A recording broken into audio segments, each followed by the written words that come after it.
قال يا بني إنها إن تك مثقال حبة من خردل فتكن في صخرة أو في السماوات أو في الأرض يأت بها الله إن الله لطيف خبير।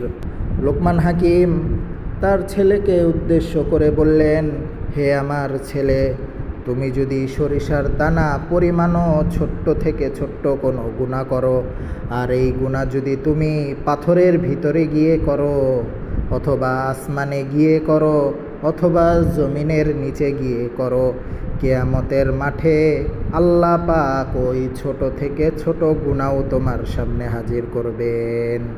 আল্লাহ পাক হচ্ছেন সূক্ষ্মদর্শী এবং সব কিছুর খবর রাখেন।